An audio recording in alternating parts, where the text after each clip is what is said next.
5분간 짬내서 들으면 참 좋은 방송 알고 보니 시작합니다. 오늘 주제는 이겁니다. 소액주주들의 전성시대가 올까?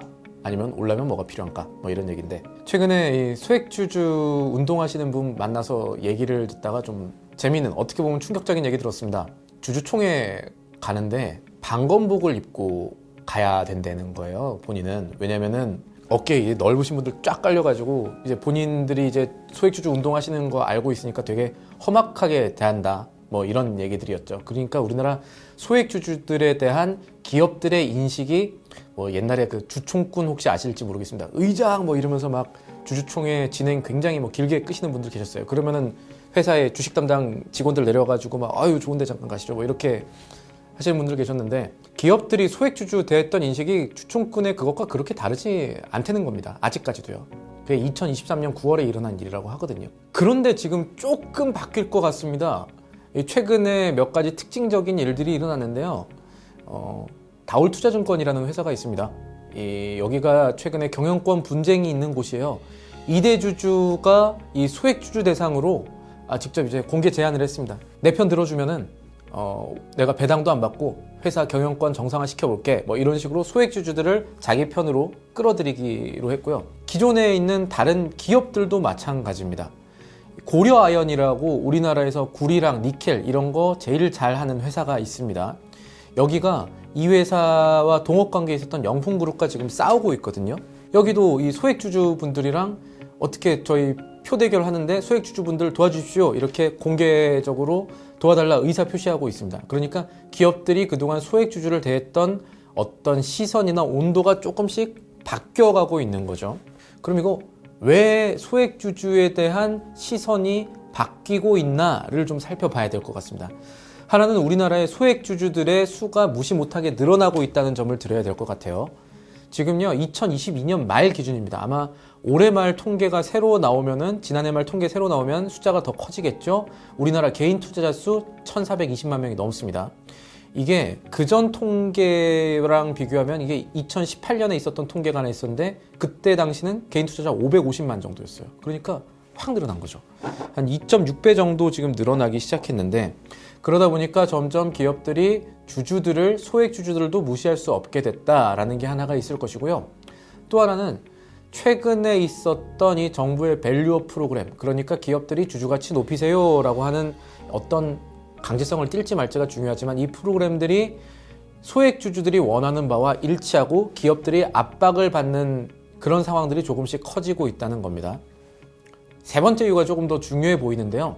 최근에 이 소액주주들한테 이 기업들이 쉽게 손을 뻗칠 수 있는 이런 이유가 있습니다. 뭐냐면 소액주주들이 뭉치는 플랫폼들이 점점 생겨나고 있는 거예요. 뭐냐면요, 앱 하나 깔면요, 내가 어떤 회사의 주식을 가지고 있다 그러면은 액트라든지 비사이드라는 앱들이 뜨고 있는데, 이 앱에 들어가서 내 계좌를 앱과 연동시키면은 이 회사의 소액주주들과 이제 모일 수 있는, 내가 주식을 갖고 있는 게 확인이 되면 같이 모여서 이제 이 부분에 대해서는 뭐 고치고 뭐 주주 제한도 하고 이런 것들을 보다 좀 손쉽게 할 수 있는 환경이 마련된 거죠. 비유를 하면 배달 음식계가 중국집밖에 없을 때랑 배달의 민족 생기고 난 다음에는 우리 습관들이 바뀌었잖아요. 그렇게 될 수 있는 환경이 점점 소액주주들의 플랫폼 기반으로 마련이 되고 있다, 뭐 이렇게 보면 될 것 같습니다.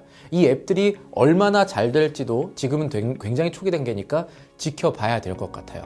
지금까지는 우리나라 소액주주들의 힘이 조금씩 커지는 환경이 마련되고 있다라는 얘기를 했는데, 그렇게 해서 주주들의 힘이 뭉치면 어떤 것들을 할 수 있는지도 간단하게 살펴볼게요. 우리나라 상법상 이 주주지분 3%가 뭉치면은 일단 주주총회를 주주의 요구로 열 수가 있습니다. 그리고 나서 이사와 감사들의 해임 같은 것도, 선임 같은 것도 청구를 할 수가 있어요. 그리고 10% 넘어가면은 아예 회사 해산도 청구할 수 있는데, 뭐 주식 투자자분들이 그런 것까지는 하지 않으시겠지만 주주들이 모이면은 힘이 상당히 세다는 점을 지금 말씀드리고 있는 거예요. 그리고 실제로 우리나라의 소액주주들이 상당히 지분율이 높은 곳들이 많습니다. 좀 슬픈 얘기는 그 가운데 경영이 제대로 되지 않고 있어서 대표 횡령배임 이렇게 있는 곳들이 좀 많다는 거죠. 대표적인 데가 아마 뭐 이건 일어난 일이니까 회장이 횡령 배임으로 구속된 뭐 이화그룹 뭐 이런 데들 얘기일 겁니다. 제가 왜 이런 그룹들 얘기를 꺼내냐면요. 소액주주들이 뭉쳤던 데는 그동안에는요. 소액주주들이 더 이상 우리가 가만히 있을 수만은 없다 이러면서 정말 회사 안에서 이상한 일들이 많이 일어났던 곳에들만 소액주주 연대가 좀 생기고 그랬습니다.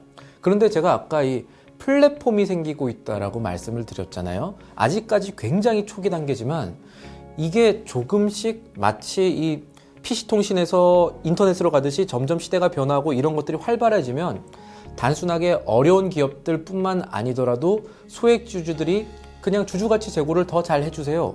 이런 건전한 요구들로도 잘 뭉칠 수 있는 시대가 되면 앞으로 우리나라 증권시장 어떻게 바뀔까? 이것도 생각해 볼 만하다는 점인 거죠.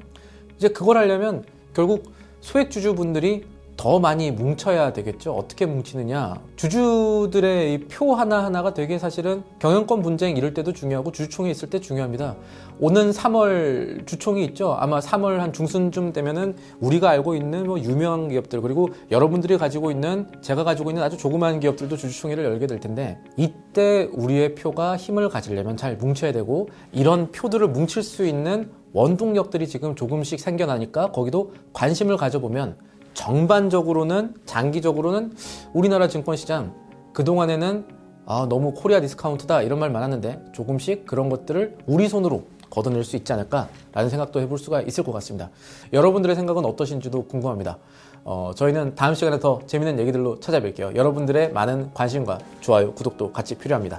저희는 다음 시간에 뵙겠습니다. 안녕히 계십시오.